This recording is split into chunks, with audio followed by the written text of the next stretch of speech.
हाँ, बिल्कुल। मैं यहाँ पे नेक्स्ट जैसे कि हम जब कोई भी चीज़ कर रहे होते हैं, लाइक हम स्टडी कर रहे हैं, है ना? तो पहली हाँ चीज़ जी। तो वहाँ पे भटकने के चांसेस रहते हैं, कहाँ पे? माया में मूव ऑन करने के, करेक्ट। माया की तरफ मूव ऑन करने के, क्योंकि वहाँ का माहौल ही ऐसा रहता है। लेकिन यहाँ पे फिर मैं बोलूँगी कि फैमिली का इतना अच्छा होता कि फैमिली की वजह से कि हम लोग माया की तरफ ना मूव ऑन करके स्पिरिचुअलिटी की तरफ मूव ऑन किया। क्यों इंडिया में क्या कि भगवत गीता को मंदिर में रख करके उसके ऊपर हाथ जोड़ना लोगों को पता है, उसको खोलना किसी को नहीं पता है कि उसके अंदर क्या है ना? तो हमारे लेकिन अगर भगवत गीता तो हमारे लिए पूजा की चीज है, मंदिर के अंदर रख दो, पढ़ना नहीं है, उसको इम्प्लीमेंट करना तो बहुत दूर की बात है। बिल्कुल लाल कपड़े में बांध के रख दें, बस लाल हमारे कपड़े में, दादा के करेक्ट। दादाजी ने दिया था, वो वैसे ऐसे ही सँभल के रहने चाहिए, खुलना नहीं है। लेकिन ये सोचना चाहिए कि साथ सारे लोग हो जाएँ, तो उससे क्या रहेगा कि जब सारे लोग एक साथ रहेंगे, तो एक-दूसरे को थोड़ा टाइम दे पाएँगे। हम्म। एक-दूसरे को टाइम दे पाएँगे। आज की डेट में पेरेंट्स का भी यही रहता है कि मदर भी बिज़ी है, फादर भी बिज़ी है, बच्चों को टाइम नहीं है।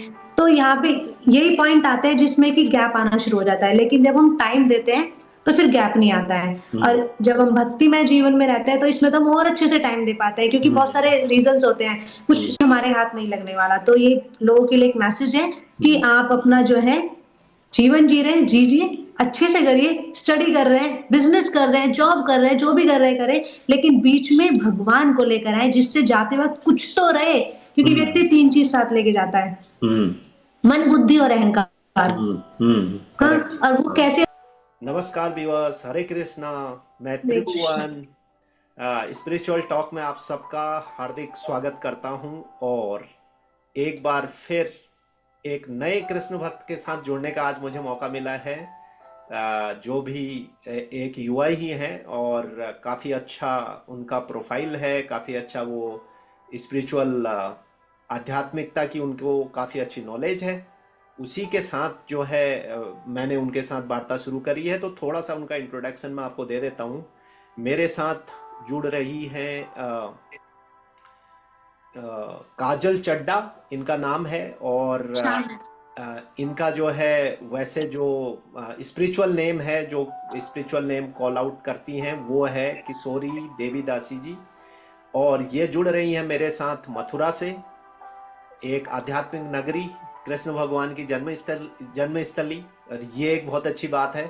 तो काफ़ी कुछ बात करेंगे आज के पॉडकास्ट में, तो चीज़ें समझते हैं। और एजुकेशन में इन्होंने ग्रेजुएशन करी है दिल्ली यूनिवर्सिटी से, और पीजी किया हुआ है आपका मोरारजी देसाई कॉलेज से।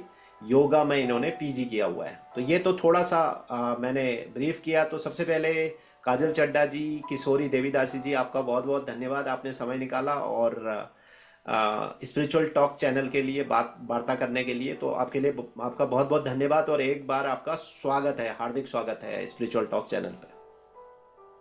हरे कृष्णा। हरे कृष्णा जी। यहाँ पे एक चीज़ थोड़ा-सा मिस्टेक, आपने नाम मिस्टेक कर दिया, वो चावड़ा है। तो ओ अच्छा। मेरी ओके। पॉडकास्ट खराब हो जाएगा वरना पूरा हाँ नेम जी। ही मिस्टेक है ना, ओके चावड़ा है। ओके। तो काजल चावड़ा जी जुड़ी हैं मेरे साथ, और जिनका स्पिरिचुअल नेम है किशोरी देवीदासी जी, तो वो मेरे साथ जुड़ी हैं। पहले तो आपका बहुत बहुत स्वागत है। तो शुरू करते हैं किशोरी जी, हम शुरू करते हैं। पहले थोड़ा सा आप बताइए अपने चाइल्डहुड के बारे में, फैमिली एनवायरनमेंट के बारे में, और आपका जो फैमिली एनवायरनमेंट है, घर का कैसा है, क्या है, थोड़ा सा इसके बारे में बताइए। हरे कृष्णा। तो हमारा मतलब बचपन से ही फैमिली एक स्पिरिचुअल एनवायरनमेंट रहा है। जैसे कि ऐसा नहीं है कि बहुत ही बड़े साधु सन्यासी फैमिली में कोई ऐसा था, ऐसा भी नहीं है। बट हाँ, एक नॉर्मल जैसे सब लोग पूजा-पाठ करते हैं वैसी वाली फैमिली थी। और बचपन से ही, और इस सारी चीज़ों का क्रेडिट जाता है मेरी मदर को। ओके। क्योंकि आज की डेट में अगर हम देखें तो पेरेंट्स का बहुत बड़ा रोल है कि बच्चे किस रास्ते पे चल रहे हैं। तो आज जहाँ भी हैं, सारा क्रेडिट मदर को जाता है। तो स्टार्टिंग में बचपन से मैं बताती हूँ, मैं 5th-6th क्लास में थी तब से ही थोड़ा मैं राम दरबार की सेवा करती थी, और घर में हमारे राम दरबार थे, और हम्म। मैं पूजा करती थी उनकी। डेली हनुमान जी का चालीसा पढ़ना, और एवरी सैटरडे सुंदरकांड पढ़ना, मंदिर में जाना, एवरी ट्यूसडे प्रसाद चढ़ाना। तो हम्म। पूरा हनुमान जी का बहुत अच्छे से जो है इस तरीके से सेवा चल रही थी। कोई पता नहीं था कि इससे क्या होता है, क्या बेनिफिट है, ऐसा कुछ नहीं पता था। बस सिंपल कर रहे थे कि हाँ, आनंद आ रहा है। बाकी ऐसा कोई और रीज़न नहीं था कि हाँ, मेरी कोई इच्छा थी या कुछ था, बस आनंद आता था तो करते जा रहे थे। हुँ। इस तरीके से पूरा फैमिली का ही हमारा जो है चल रहा था और आगे बढ़ते गए हम इसी तरीके से। ओके, बहुत अच्छी बात है। तो आपका आध्यात्मिक माहौल घर से आपको मिला तो आपको उस रास्ते में बढ़ने में ज़्यादा परेशानी नहीं हुई होगी, ऐसा मैं मानता हूँ। यस, तो यस, थोड़ा यस। सा आप अपने एजुकेशन बैकग्राउंड और आपकी जो एजुकेशन थी वो कैसा क्या था, कहाँ हुआ? और जैसा कि आपने बताया मुझे कि आप दिल्ली दिल्ली यूनिवर्सिटी से अगर आपने ग्रेजुएशन किया तो आपका पैदाइश भी मेरे ख्याल से आपकी दिल्ली दिल्ली या उधर ही रही होगी मेरे ख्याल यस, से, यस, यस। है ना? तो एजुकेशन बैकग्राउंड आपका कैसा रहा और साथ में जो है आपके एजुकेशन से चीजें कैसे सेप अप हुई हैं स्पिरिचुअलिटी के लिए, आध्यात्मिकता के लिए? बिल्कुल, ये बहुत अच्छा प्रश्न है कि मैं मथुरा में हूँ और मेरी एजुकेशन दिल्ली से है। करेक्ट। एक्चुअली मैं उधर ही की तरफ की हूँ, वैसे तो बेसिकली ग्रेटर नोएडा, तो अच्छा। वहीं पे हमारा जो है अभी यहाँ पे श्री जी की कृपा से भगवान ने अपने धाम में बुलाया है बस। तो वहाँ पे मैं मेरी एजुकेशन दिल्ली यूनिवर्सिटी में मैंने की, उसके बाद कॉलेज। तो मेन आप पूछना चाह रहे हैं कि मैंने एजुकेशन के साथ स्पिरिचुअलिटी में कैसे मूव ऑन किया? हाँ, मतलब एजुकेशन का कोई उसका आपको कॉम्प्लीमेंट मिला कि उस तरफ आपका थोड़ा झुकाव गया, कहने का मतलब वही है। यस। हाँ, बिल्कुल। मैं यहाँ पे नेक्स्ट जैसे कि हम जब कोई भी चीज़ कर रहे होते हैं, लाइक हम स्टडी कर रहे हैं, है ना? तो पहली हाँ चीज़ जी। तो वहाँ पे भटकने के चांसेस रहते हैं, कहाँ पे? माया में मूव ऑन करने के, करेक्ट। माया की तरफ मूव ऑन करने के, क्योंकि वहाँ का माहौल ही ऐसा रहता है। लेकिन यहाँ पे फिर मैं बोलूँगी कि फैमिली का इतना अच्छा वो था कि फैमिली की वजह से कि हम लोग माया की तरफ ना मूव ऑन करके स्पिरिचुअलिटी की तरफ मूव ऑन किया, क्योंकि उधर हमारी मटेरियल एजुकेशन चल रही है, लेकिन एक तरफ फैमिली ने हमें स्पिरिचुअल एजुकेशन दिला रही थी। जैसे कि मैं बेसिकली इस्कॉन से जुड़ी हुई हूँ, तो अच्छा। इस्कॉन के सेंटर्स होते हैं जगह-जगह, हम्म। जिनका नाम Bhakti Vedanta academy of culture education, base जिनको हम कहते हैं। ओके। तो हम लोग एवरी हफ्ते में एक क्लास हमारी होती थी, स्पिरिचुअल क्लास, जिसमें हम जाके अपना स्पिरिचुअल नॉलेज लेते थे और अपने आप को स्पिरिचुअलिटी में बूस्ट करते थे, है ना? हम्म। और एक तरफ हमारी मटेरियल क्लासेस चलती थी। तो वो जो हम्म। मटेरियलिस्टिक है, वो हमें अपनी तरफ अट्रैक्ट नहीं कर पाता था। उसके साथ जो हमारी स्पिरिचुअलिटी है, वो हमें बैलेंस करके रखती थी। तो इसीलिए हम जो है स्पिरिचुअलिटी में आगे बढ़ पाए, सिर्फ फैमिली की वजह से। और दूसरा मैं कहना चाहूँगी कि इस्कॉन ने इतनी अच्छी वो बनाई हुई है कि हम रेगुलर वहाँ से कनेक्ट रहें, डिवोटीज़ का एसोसिएशन मिलता रहता है। जी। अलग-अलग कल्चरल प्रोग्राम में हम एक्टिविटीज़ करते थे, लाइक ड्रामा है, डांस है, भगवान की एक्टिविटीज़ में, तो हम लोग उसकी तरफ जो है कृष्ण भक्ति की तरफ अट्रैक्ट होते चले गए। जी। ओके। बहुत अच्छी बात है। और इस्कॉन से जुड़ा हुआ आपको कितना टाइम हो गया? मतलब इस्कॉन आप दिल्ली से जुड़ गई थी या फिर मथुरा में आके आप जुड़ी? दिल्ली अच्छा, अप्रॉक्स 10 दिल्ली में। इयर्स। तो दिल्ली में ओके, 10 साल हो गए इस्कॉन से जुड़े हुए। Yes, yes. ओके। तो दिल्ली में कौन सा इस्कॉन से जुड़े हुए हैं आप? नोएडा वाले ईस्ट से? Of Kailash, east oh, of east of Kailash. Kailash. अच्छा, ईस्ट ऑफ कैलाश से। ओके। मेरे गुरुदेव हैं गोपाल कृष्ण गोस्वामी महाराज। ओ, अच्छा अच्छा अच्छा अच्छा, मैं जानता हूँ उनको, वैसे जानता हूँ। हाँ। By name. East of Kailash में काफी लोग हैं जो डिवोटीज हैं, जो जुड़े हुए हैं मेरे से कई उसमें, तो बहुत हैं वहाँ के। तो अभी मैंने सुना है प्रभु लीला, वो अ, अमोघ लीला प्रभु जी। अमोघ लीला प्रभु जी द्वारिका से वहां शिफ्ट हुए हैं करके, ऐसा सुनने में आया कुछ दिन पहले। चलो जी, बहुत बढ़िया, वो हमारे बहुत गुरु अच्छी। भाई हैं। हाँ, हाँ। हाँ, तो वहां पे क्या है कि आपको ऐसे माहौल मिलता है, तो बिल्कुल सही बात आपने कही है, जब आप जैसे माहौल में आप जाएंगी फिर उसी तरफ आपका रुझान हो जाता है। तो आपका ये जो मथुरा है, शादी आपकी मथुरा में हो गई, तो मथुरा की फैमिली तो फिर बाय डिफॉल्ट ये लोग भी आध्यात्मिक लोग होंगे क्योंकि मथुरा के रहने वाले लोग हैं, नहीं, ऐसा? मेरी शादी मथुरा में नहीं हुई थी, शादी भी मेरी नोएडा में ही हुई थी। ओ बट अच्छा, वो लोग भी डिवोटी हैं, वो लोग भी अच्छा। डिवोटी हैं। और उन्हीं के आशीर्वाद से हम लोग मथुरा में शिफ्ट हुए हैं। थोड़ा श्री जी की कृपा से यहाँ पे थोड़ा अपना शिफ्ट हुए हैं, भगवान ने ओ बुलाया। अच्छा, तो वो भी जो है इनसे जुड़े हुए हैं, इस्कॉन से? हाँ जी, हाँ जी। ओके। वो लोग भी डिवोटी हैं प्रॉपर, बहुत अच्छे से भगवान की सेवा में लगे हुए हैं सब लोग। बहुत बढ़िया, बहुत बढ़िया। ओके। बहुत अच्छी बात है। तो अगले प्रश्न की तरफ बढ़ता हूं मैं। अब आपका कृष्ण बेसिकली, अब तो 10-12 साल तो आपको इस्कॉन से जुड़े हो गए, बट एक चीज है कि हम जैसे नॉर्थ, क्या सभी जगह अपने भगवान देव इष्ट देव सब अलग अलग हैं। कहीं शिव हैं, राम हैं, कोई हनुमान की पूजा करते हैं, कोई अपने कुल देवता हैं, उनकी कोई देवी। तो ये कृष्ण की तरफ आपका झुकाव कैसे हुआ? कोई ऐसा अनुभव जिसकी वजह से कृष्ण की तरफ, कृष्ण भक्ति की तरफ कैसे मतलब रुझान गया? बिल्कुल, मैंने बताया था कि मैं स्टार्टिंग में भगवान श्री राम की सेवा करती थी, हनुमान हम्म, जी की। हम्म, लेकिन एक टाइम आया कि मेरा ब्रदर है छोटा, अ, वो स्टडी करता था, तो इस्कॉन में कॉन्टेस्ट होते हैं, भगवत गीता कॉन्टेस्ट। हम्म, तो उसने एक कॉन्टेस्ट में पार्टिसिपेट किया। बोलूँ स्पेशली तो भगवत गीता के माध्यम से मैं कृष्ण से कनेक्ट हुई।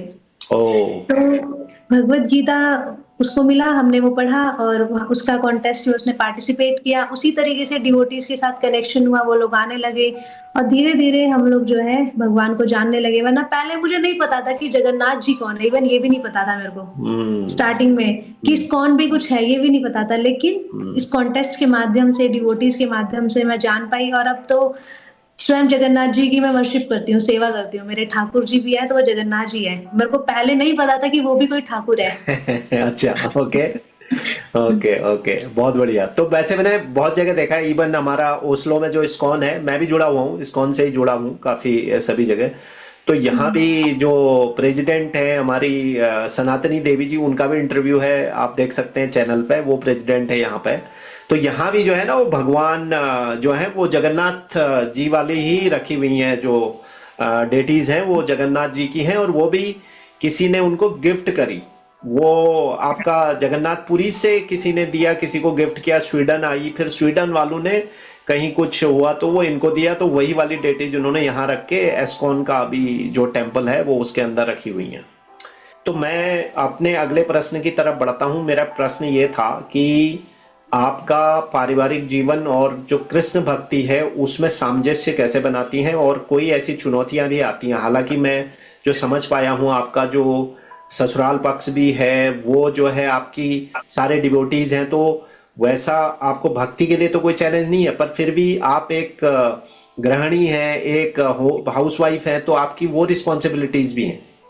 तो उसको आप सामंजस्य कैसे बनाती हैं? मतलब कोई चुनौतियां आती हैं, नहीं आती हैं, आती हैं तो कैसे हैंडल करती हैं? बस थोड़ा वो जानना चाह रहा हूँ। थोड़ी बहुत प्रॉब्लम्स तो हर किसी की लाइफ में आती है, थोड़ा-सा स्ट्रगल आता है क्योंकि वो कहते हैं ना कि भक्ति इतनी आसानी से हमें नहीं मिलती है हम्म, और लाइफ में प्रॉब्लम्स, स्ट्रगल्स तो चलते रहते हैं। लेकिन कहते हैं ना भगवत गीता में हम पढ़ते हैं, तो प्रॉब्लम्स तो आती है लेकिन धैर्य रखते हैं तो अपने आप सॉल्व हो जाती है। अब मेनली हम एक तरफ फैमिली है, एक तरफ स्पिरिचुअल लाइफ है। हम्म, साथ मिलके करते हैं, भक्ति कर रहे हैं, साथ में कर रहे हैं और जो चैलेंज आते हैं फॉर एग्ज़ाम्पल ऐसे चैलेंजेस आते हैं कहीं फंक्शन में जाना है, किसी पार्टी में जाना है, हम्म, तो वहाँ पे हम मेनली चैलेंज आता है क्या खाएँ?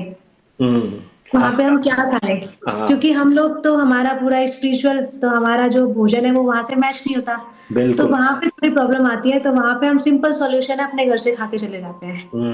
हाँ, वही वहाँ हम करना जाके पड़ेगा, वही तो वहाँ करना पे हम पड़ेगा। वही करते हैं, वही करना पड़ता है हमको। हम्म, बाकी फैमिली में तो मैं सच में मेरे साथ तो कोई ऐसा इश्यू नहीं है, बहुत सपोर्टिव फैमिली है और बहुत अच्छे से हमें सपोर्ट करती है सारी चीज़ों में, चाहे वो स्पिरिचुअली हो या फैमिली में घर की ज़िम्मेदारियों में हो, हर तरीके से पूरा सपोर्ट मिलता है। तो यहाँ पे मुझे कोई चैलेंजेस आते ही नहीं है, तो मैं हम्म, यहाँ पे कोई एक्सपीरियंस दे भी नहीं सकती अपना। हाँ, नहीं, बहुत अच्छी बात है। और ये आपके लिए एक बहुत अच्छा मतलब माहौल है, क्योंकि आपको वो चुनौतियां नहीं फेस करनी पड़ी जो बाकियों को करनी पड़ती हैं, क्योंकि अगर आपका घर का माहौल ऐसा नहीं है या जो है आपके लोग पसंद नहीं करते हैं, तो वो एक बहुत बड़ी चुनौती बनती है। और बहुत सारे डिवोटीज के साथ जो खासकर एस्कॉन में जुड़े हुए हैं उनके साथ ऐसी समस्याएं हुई, क्योंकि मैं बिल्कुल, तो बिल्कुल। लोगों से इंटरेक्ट करता हूं, तो मैंने लोगों से बात करके मुझे पता चला कि बहुत सारी समस्याएं उनके साथ हुई, बड़े मुश्किल से घर वालों को, पेरेंट्स को कन्विंस करना पड़ा उन लोगों को। पेरेंट्स की तरफ से तो कोई नहीं है बट फैमिलीज़ में कुछ रहते हैं लोग जिनको इश्यूज़ होते हैं। हाँ, फैमिली को कुछ नहीं है लेकिन जो बाहर के बियॉन्ड द फैमिली जो लोग होते हैं उनको इश्यूज़ रहते हैं। इतना बड़ा तिलक लगा के रखते हैं, ये कंठी करेक्ट। माला पहन के तो रखते हैं, मेरा ये तुम अगला, बाबा जी बन गए हो, तुम तो अब तो साधु बन गए हो, तुम फैमिली कैसे करोगे? कैसे तुम उस चीज़ को चलाओगे? तो अभी उन लोगों को डीप नहीं पता ना कि तिलक लगाने से तो कोई सन्यासी थोड़ी ना बनता है। ये तो हमारा एक सनातन हाँ, कल्चर है। करेक्ट। अगर हम ये नहीं लगाएँगे या कंठी धारण नहीं करेंगे तो हम तो अपने कल्चर से ही बाहर हैं, अपने धर्म से ही बाहर हैं।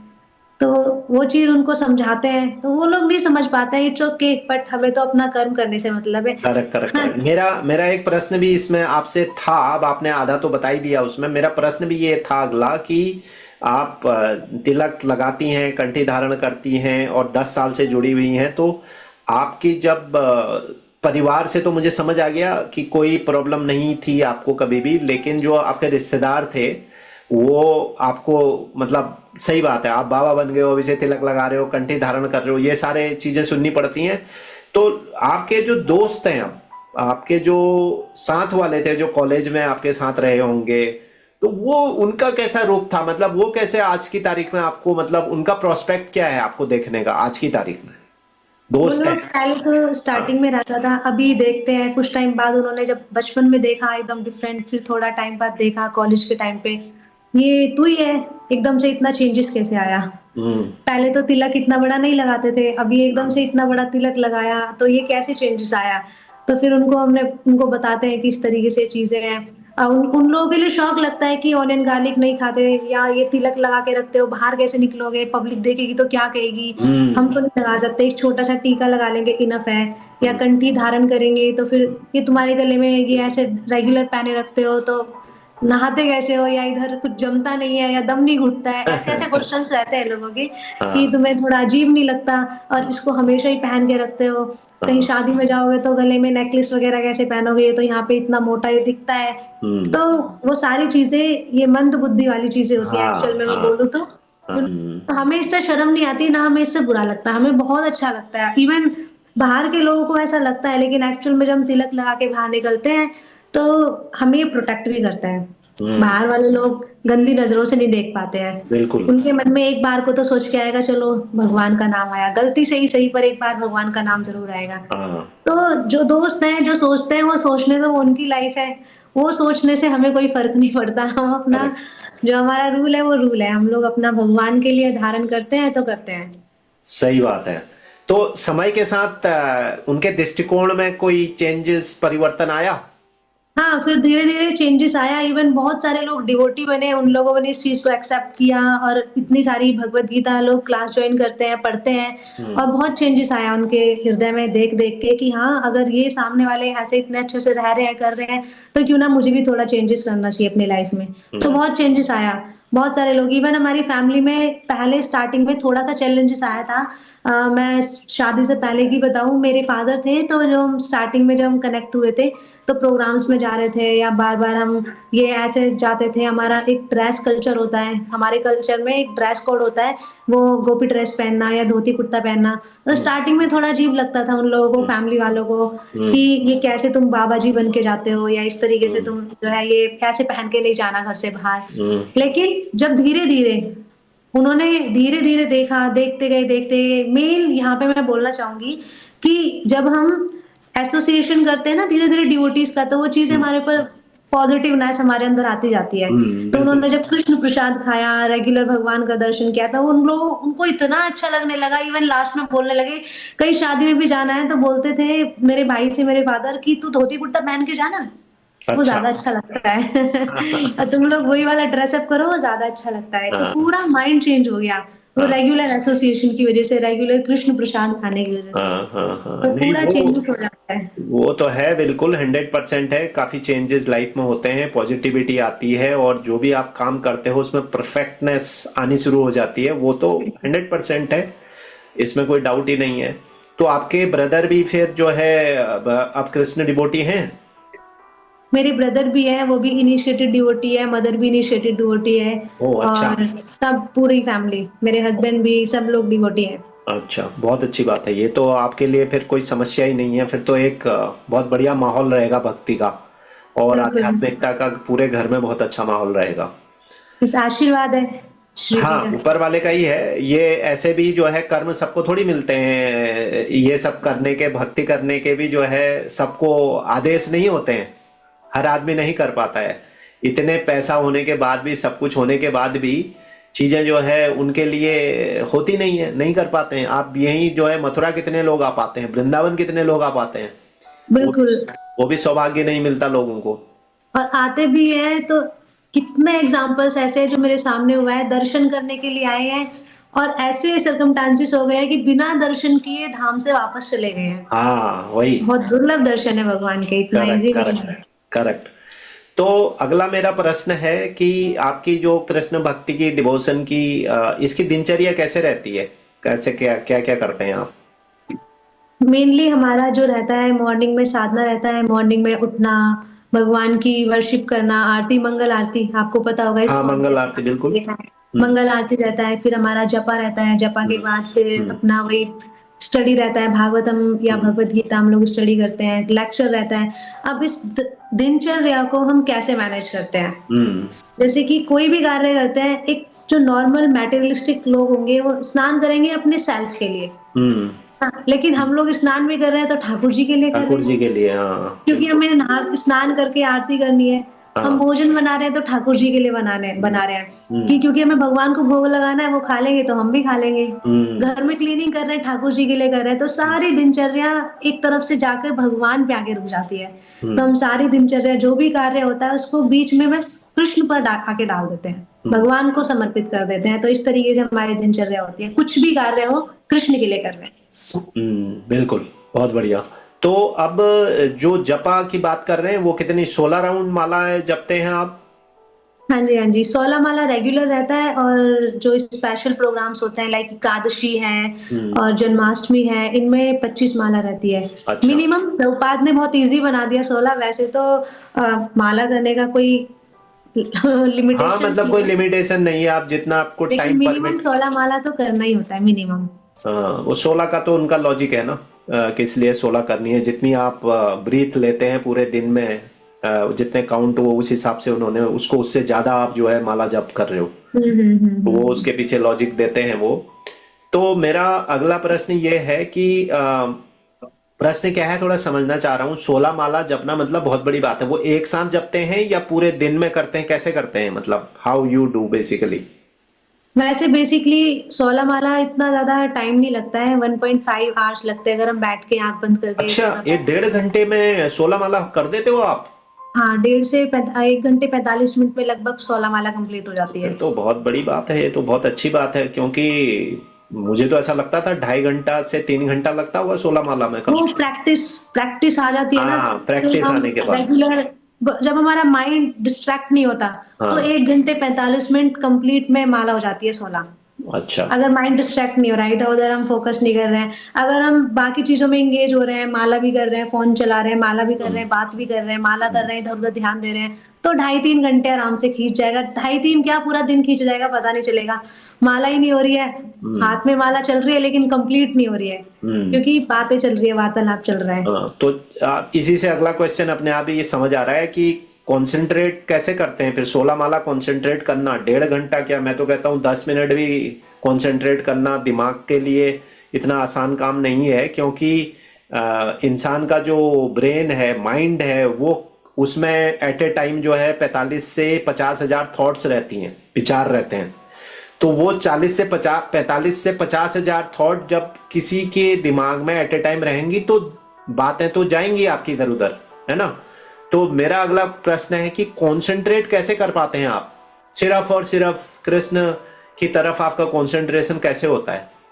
ये बहुत ही मतलब इतना आसान नहीं है, बहुत हार्ड हाँ। है। स्टार्टिंग में जब हम कोई भी चीज़ शुरू करते हैं तो एक रहता है ना माया देवी, हम्म। वो हमें वहाँ से खींचने की कोशिश करती है, तू जा रहा है, भक्ति में जा रहा है, हम्म। आजा। उनको माया में फँसा मतलब माइंड को डिस्ट्रैक्ट करने की कोशिश करती है माया देवी। हम्म। लेकिन जब हम करना शुरू करते हैं, हम अगर मन में संकल्प ले लें कि मुझे माला करके ही उठना है, हम्म। मैं अपने काउंटिंग करके ही यहाँ से मैं उठूँगी। तो जब हम बैठ जाते हैं, तो माला पे हमारा जो बीट रहता है, उस पे हम फ़ोकस करते हैं। जो नाम है ना ये हरे कृष्ण, कृष्ण कृष्ण हरे हरे, हरे राम, राम राम हरे हरे। बहुत सिंपल है कंसंट्रेशन के लिए। ये जो वर्ड है इसमें और भगवान में कोई अंतर नहीं है। तो हम भगवान की इमेजेस अपनी आँखों के सामने ना लाकर हम्म। या किसी पोस्टर को ना देखकर डायरेक्टली ये जो वर्ड है इस वर्ड पे अगर फोकस करते हैं, इसी वर्ड को इमेज में लाते हैं, यानी कि बोल भी इसी को रहे हैं, देख भी इसी को रहे हैं, सुन भी इसी को रहे हैं, तो हम्म। फिर हम कंसंट्रेशन बहुत इजीली कर पाते हैं। ये बात बहुत बढ़िया बताई आपने कि जो है आपको बेसिकली एनीवे जो कंसंट्रेशन का जो मंत्र है वो भी यही है, साइंटिफिकली भी यही है कि आप जो आपके थॉट्स हैं, जो मल्टीपल थॉट्स आते हैं, बिकॉज वो तो आएंगे आपके, है ना?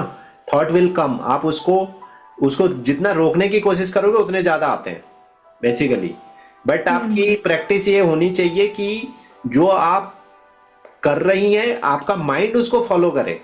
तो यही बात यस आपने बोली कि आप जो है वर्ड पे ध्यान दो और आपका माइंड भी उसको रीड करे, यानी कि देखे भी उसी को और आप बोल रहे हो सुने भी उसको। मतलब कहने का है कि आप एक सिंगल थॉट के ऊपर आ रहे हैं, और यही इसकी एनालॉजी भी है।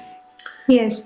तो बहुत अच्छी बात है, बट ये प्रैक्टिस आसान नहीं है। मतलब जो है आप एक कोई डेढ़ भी कार्य घंटे। आसान नहीं है, कोई भी कार्य आसान नहीं है, लेकिन हाँ, करते हैं तो सब कुछ आसान है।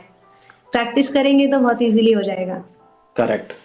तो अब अगला प्रश्न मेरा ये है कि एक आम व्यक्ति के लिए, जो जनरल कम्युनिटी लोग हैं समाज के अंदर, उनके लिए अगर आप आध्यात्मिकता को कैसे देखती हैं, वो आध्यात्मिकता को उनको कैसे लेना चाहिए? और दूसरा, उनके दैनिक जीवन में जो डेली उनकी लाइफ है, उनका प्रोफेशन है, उनके पर्सनल लाइफ है, उनमें जो उतार चढ़ाव आते हैं, उसमें आपकी स्पिरिचुअलिटी कैसे कॉम्प्लीमेंट करेगी, कैसे कॉम्प्लीमेंट करती है? इस पर कुछ शेयर करना चाहेंगे आप विचार?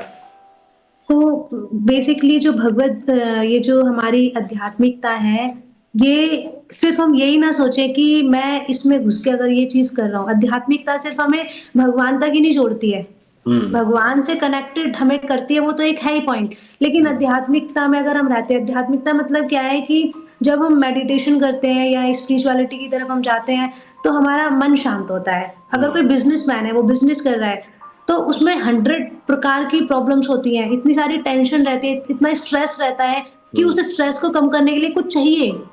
तो वो क्या है, थोड़ा सा आध्यात्मिकता। हम्म। अगर हम आध्यात्मिकता की तरफ थोड़ा सा अपने आप को मूव ऑन करते हैं या अपनी लाइफ में थोड़ा स्पिरिचुअलिटी लेके आते हैं, तो हमें स्ट्रेस से भी बचाता है। हम्म। आज की डेट में स्टूडेंट्स हैं, इतनी सारी एग्जाम की टेंशन, ये टेंशन वो टेंशन, दुनिया भर के उनके काम रहते हैं। लेकिन अगर बीच में थोड़ा भक्तों का संग हो जाए, एसोसिएशन, एक स्पिरिचुअल एसोसिएशन हो जाए उनके लिए, तो हम्म। वो फिर इंजॉयमेंट में बदल जाता है। वो सारी स्ट्रेस भूल के थोड़ी देर के लिए खुशी मिल जाती है, हैप्पीनेस भी हमें प्रोवाइड करती है। हम्म। अभी जो मदर्स है, घर में इतनी सारी रिस्पॉन्सिबिलिटीज होती हैं उनके लिए भी, अब उसी बीच में थोड़ा सा भगवान का प्रवचन अगर सुन ले, हाँ, तो सारी टेंशन से वो भी मुक्त हो जाए। तो हम्म। आध्यात्मिकता हमारे मन की शांति, हाँ, हम्म। हमारी सहनशीलता, दूसरों पर दया करना, करुणा, ये सारे भाव को लेके आती है। और हम्म। जब हम सहनशील होंगे, ये सिर्फ एक भक्त के लिए नहीं, ये हर किसी के लिए एक प्रोसेस है। जो हम्म। बाहर, आपने बोला जो बाहर के लोग हैं, उनको क्या चाहिए? उनको भी तो शांति चाहिए, उनको भी सहनशीलता चाहिए, करुणा चाहिए, दया चाहिए। उनका मन जो है वो विचलित ना हो। वरना अगर कोई स्पिरिचुअलिटी में थोड़ा ना हो, तो छोटी सी भी मिस्टेक हो, एकदम से परेशान हो जाएगा, अरे कैसे हो गया ये। हम्म। लेकिन अगर थोड़ा आध्यात्मिकता के माहौल में रहे, तो मन शांत रहेगा। हाँ, हम्म। थोड़े सोचेंगे कि हाँ, ऐसा हुआ, कोई बात नहीं, मे बी अगर ये नहीं होता तो और बड़ा नुकसान हो सकता था। हम्म। वो इस चीज को लेके फिर ऐसे अपने आप को उससे मूव ऑन करना सिखा देते हैं, हम्म। प्रॉब्लम से मूव ऑन करना। तो ये एक बाहर के लोगों में भी ये चीज जो है इस तरीके से डेवलप होती है, अगर वो स्पिरिचुअलिटी में आते हैं तो। हम्म। बिल्कुल। तो बहुत अच्छी बात कही है, और यही समस्या है। अगर आपको समाज में ये जो चुनौतियां आ रही हैं, अगर इनसे थोड़ा बचना है, तो spirituality is the only way to adopt. तो मेरा बिल्कुल बिल्कुल। अगला प्रश्न आपकी, आप भगवत गीता की आपने कई बार बात करी है, और जैसा कि आप कह भी रही हैं कि डेली के रूटीन में आप भगवत गीता, भागवतम कुछ भी पढ़ती हैं, तो भगवत गीता का अध्ययन जब से आपने करा, या जब से आपने कुछ चीजें उसकी फॉलो करनी शुरू करी, तो कुछ ऐसे एग्जाम्पल आप दे सकती हैं कि जो आपके पर्सनल जीवन में उसका इम्पैक्ट हुआ? हाँ, बिल्कुल। भगवद गीता में भगवान अर्जुन से एक बहुत अच्छी बात कहते हैं कि अर्जुन, तू अपना कर्म कर, है ना? कि हम्म। तू कर्म कर और तू खड़ा हो। अर्जुन बार-बार अपना गांडीव धनुष रख देते हैं नीचे, हे कृष्ण, मुझसे नहीं होगा, मैं नहीं कर पा रहा हूँ। अब मेरी सामर्थ्य नहीं है कि मैं अपने सामने, ये मेरे ही लोग हैं, मैं इनको कैसे मारूँ? हम्म। तो भगवान वहां पे अर्जुन को बोलते हैं कि तू खड़ा हो। करने हम्म। वाला तू थोड़ी है, करने हम्म। वाला मैं हूं। तू कौन है जो तू हम्म। सोच रहा है कि मैं कर रहा हूं? तो हम्म। यहां से मैं अपने आप को ये चीज समझाती हूँ कि मैं किसी भी कार्य को करने वाली मैं नहीं हूँ। हर कार्य के श्रोता भगवान है। हर हाँ। कार्य का क्रेडिट भगवान को जाता है। दूसरा पॉइंट आता है कि भगवान अर्जुन को बोलते हैं कि तू अपना कर्म कर, फल की इच्छा मत कर। जब तू करेगा तो तुझे मिलेगा। तो हम जो भी कार्य करते हैं, जो भी हम कर्म करते हैं, तो यही सोच के हम भगवान को समर्पित कर देते हैं कि हाँ, मेरा नहीं है और डेफिनेटली रिजल्ट आएगा और आएगा तो भगवान का है वो और मुझे उससे बेनिफिट भी होगा। तो हर कार्य जो भी है हम भगवान को समर्पित कर देते हैं। तो भगवत गीता से बहुत अच्छी लर्निंग मिलती है कि भगवान ऐसा नहीं है कि सिर्फ भक्ति ही करने के लिए बोल रहे हैं, उन्होंने कर्म भी करने के लिए बोला है कि अपने कर्म के साथ ही सारी चीजों को करना है। कई लोग के क्वेश्चन होता है कि भाई मैं सब कुछ छोड़ छाड़ के, तुमने भी तिलक कंठी धारण कर लिया, बैठ गए सब कुछ छोड़ छाड़ के, तो हम भी ऐसे ही बैठ जाए तो घर कैसे चलेगा। तो ये यहाँ पे उन लोगों के लिए क्वेश्चन है कि जो भक्ति करते हैं, जो भगवान के सेवक है, ऐसा नहीं है कि वो सब कुछ छोड़ छाड़ के बैठे हैं, हाँ वो भी बिल्कुल है। अपना कर्म कर रहे हैं, अपनी फैमिली को संभाल रहे हैं, सारी चीजों को कर रहे हैं और वो लर्निंग्स हमें मिलती है भगवत गीता से कि भगवान एक एक पॉइंट पे एक चीज पे बहुत अच्छे से समझा रहे हैं। बिल्कुल, क्योंकि आपको जो है एक अच्छा जीवन चलाने के लिए, और या मैं ये कहूं कि धर्म की चीजों को चलाने के लिए भी तो पैसा चाहिए ना, अर्थ की जरूरत है, तो बिल्कुल वो तो आपको बिल्कुल कर्म तो करना ही पड़ेगा, आपको अर्थ की अर्निंग तो करनी पड़ेगी, उससे बगैर रह के आप नहीं कर पाओगे। अगर आज मैं चैनल चला रहा हूं और ये सारे पॉडकास्ट कर रहा हूं तो इसके लिए भी मुझे धन की जरूरत होगी ना। बिल्कुल बिल्कुल। तो इसीलिए ये बहुत जरूरी है कि ये तो कृष्ण भगवान ने तो कभी कहा ही नहीं, उनको तो बकायदा बिना धन के हम धाम नहीं जा सकते दर्शन करने के हाँ लिए, तो धाम धाम नहीं धन जा धन सकते। तो जरूरी है। हाँ बिल्कुल बिल्कुल, आप ऐसे चीजों के लिए भी जाते हैं। तो इसी में आगे बढ़ता हूं कि आप ऐसी कोई दो लर्निंग भगवत गीता की जो आपको लगता है कि बेनिफिशियल हो सकती हैं लोगों के लिए। एक तो कर्म वाला आपने बता ही दिया है वैसे, और उसके अलावा भी अगर आप कोई दो ऐसे बताना चाहती हैं जो वाकई में जो दैनिक जीवन है, डेली लाइफ है, उसमें फायदेमंद होंगी लोगों के लिए, और ये उन लोगों यस, के लिए है जिन्होंने अभी गीता पढ़नी शुरू नहीं करी है, या उनका फ्यूचर में कभी प्लान होगा, पढ़ेंगे तो उनको कुछ चीजें समझ में आएंगी। बिल्कुल। तो एक बहुत सुंदर श्लोक है भगवान का कि देहिनोऽस्मिन् यथा देहे कौमारं यौवनं जरा, हाँ, तथा देहांतरं प्राप्तिं धीर तत्र न मुह्यति। हम्म तो भगवान यहाँ पे कह रहे हैं कि जो ये हमारी शरीर है ना, हमारी जो आत्मा है, ये पहले बाल्यावस्था में जाती है। ये जो हमारा शरीर है इसमें परिवर्तन होते हैं, पहले बाल्यावस्था में, हम्म फिर तरुण अवस्था में, हम्म फिर क्या कहते हैं, फिर वृद्धावस्था में धीरे धीरे मृत शरीर हो जाता है और फिर ये आत्मा इस व्यर्थ के शरीर को त्याग कर एक नया शरीर धारण कर लेती है। हम्म तो क्यों हम लोग इस संसार में इतनी परेशानियों को भुगतते रहते हैं और बोलते करते रहते हैं मुझे ये करना है वो करना है, भगवान के लिए समय नहीं है। तो मैं ये चीज बताना चाहती हूँ यहाँ पे कि ये जो लाइफ है परमानेंट नहीं है। हम्म भगवान भगवत गीता में बता रहे हैं life is not a permanent. तो हम्म हमें अपनी लाइफ को क्या करना है, हमें देखना है कि ये जो आत्मा जिस जिस शरीर के लिए हम पूरा जीवन मरते हैं ना, ये कर ले वो कर ले कर ले, आत्मा इतनी सेल्फिश है, हम सेल्फिश बनते हैं, हम हम्म सेल्फिश बनते हैं कि मैं ये कर लूं कहीं उसका फायदा ना हो जाए, मेरा फायदा हो जाए। हम जितनी चंट और जितना अपना फायदा निकालने की कोशिश करते हैं, ये शरीर धक्के मार के हमें जो है, ये आत्मा धक्के मार के शरीर को छोड़ के चली जाती है, वो भी सेल्फिश बन जाती है। तू हम्म व्यर्थ हो गया, बेकार हो गया, पुराना हो गया, चल तुझे छोड़ दिया, अब मैंने नया शरीर धारण कर लिया। तो ये हम्म बहुत अच्छी टीचिंग है भगवत गीता में कि हमें कभी भी अपने आप को परमानेंट नहीं सोचना चाहिए। करेक्ट। हमारी लाइफ बहुत ही लिमिटेड है और इस लिमिटेड टाइम को बहुत अच्छे से व्यतीत करना चाहिए। पूरा अपने आप को, ऐसा नहीं है कि अपने कर्मों को छोड़ के, अपने कर्म का मतलब क्या है कि जो भी कार्य कर रहे हो उसमें भगवान को सेंटर में करते हुए, यानी कि सत्कर्म करते हुए जीवन जीना। सत्कर्म का है जहाँ पे बीच में भगवान है, सत्य है जहाँ पे, और सत्य है तो सत्कर्म है। तो हम भगवान को सेंटर में रख के जब कर्म कर रहे हैं, कार्य कर रहे हैं, तो हमारी लाइफ अपने आप ही अच्छी चलेगी। और फिर जब हम इस शरीर को छोड़ेंगे तो थोड़ा अच्छा लगेगा, वरना ये लाइफ ऐसे ही बर्बाद हमारी चली जाएगी और कुछ भी हमारे हाथ नहीं लगने वाला। तो ये लोगों के लिए एक मैसेज है कि आप अपना जो है जीवन जी रहे हैं, जीजिए, अच्छे से करिए, स्टडी कर रहे हैं, बिजनेस कर रहे हैं, जॉब कर रहे हैं, जो भी कर रहे हैं करें, लेकिन बीच में भगवान को लेकर आए, जिससे जाते वक्त कुछ तो रहे। क्योंकि व्यक्ति 3 चीज साथ लेके जाता है, हम्म मन, बुद्धि और अहंकार। करेक्ट। हाँ, और वो कैसे अच्छे होंगे जब हमारे जीवन में स्पिरिचुअलिटी होगी, भगवान की वाणी अगर हमारे जीवन में उतरी हुई होगी तो होगा। बिल्कुल बिल्कुल, बहुत अच्छी बात कही आपने। तो मेरा अगला प्रश्न है, अब थोड़ा सा प्रैक्टिकल बातें करते हैं। जो है परिवार में अच्छे संबंध बनाने के लिए आप क्या सुझाव देना चाहेंगी? कीपिंग इन सेंटर डिवोशन, चाहे वो कृष्ण भक्ति है या जो भी है स्पिरिचुअलिटी है, उसको रखते हुए परिवार में अच्छे संबंध, क्योंकि आप पारिवारिक हैं, आप फैमिली है आपकी, बच्चा है आपका, और आपके परिवार, रिश्तेदार सारे हैं। तो अपने संबंधों को अच्छा बनाए रखने के लिए आप क्या सुझाव देंगी? ये प्रश्न आपसे स्पेसिफिकली पूछ रहा हूं क्योंकि आप एक कुशल गृहिणी भी हैं। बिल्कुल, तो हमें सबसे पहली चीज़ कि जब हम स्पिरिचुअलिटी में रहते हैं, तो ऐसा नहीं है कि हम फैमिली को साइड कर रहे हैं।